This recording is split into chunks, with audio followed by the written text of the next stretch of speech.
rồi. Trời à. Cái này kiểu gì á?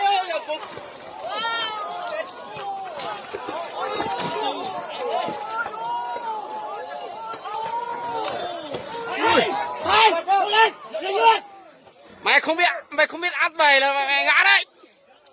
Áp mạnh vào. Sát chồng vào. Kệ có sát rồi. Trời à. Cái này kiểu gì á? Cái đánh trâu của cái đấy à? Kệ nó. Không móc được đâu. Đánh trâu để cho nó đánh nhá. Kệ vào tí cho coi là có tụ lo bút cả hạ. Đánh trâu đánh chèo hoàng anh em chơi vui với phải chơi tiền không là. Nhân trai để băng nó xin chào. Kể cả cho mày là mắt tao không phải bắt. Đúng rồi, đã cho là kệ nó. Ra đây. Trẻ con ra nhá, không có đền bù đâu. Đi ra không? Nhìn nhau thôi. Hoa cả. Ôi em ơi. Sao?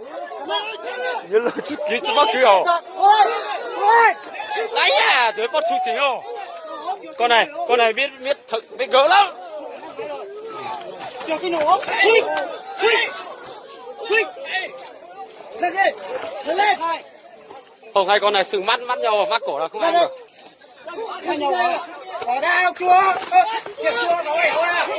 Đi phải kéo ông ra này. Kì nó.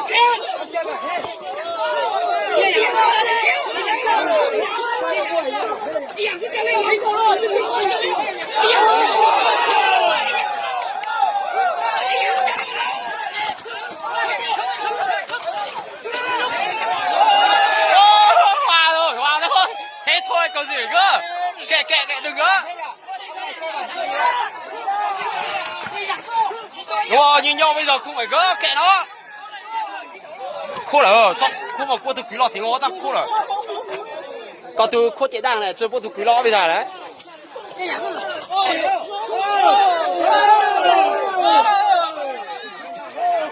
Em thế sao lại ném. Vậy trận này là đúng là ắt chiến rồi đấy.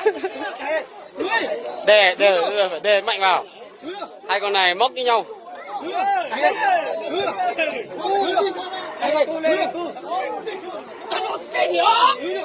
Trẻ con tránh ra nhá.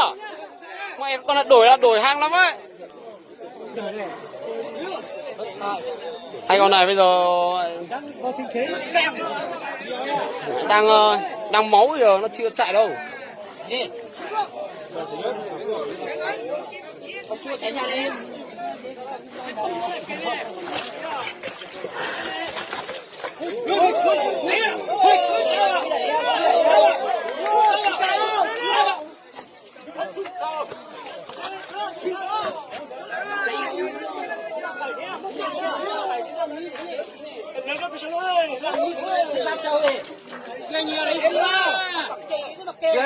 Đưa này.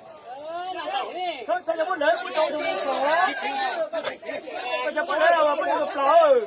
Đóng xuống đây đó. Ôi.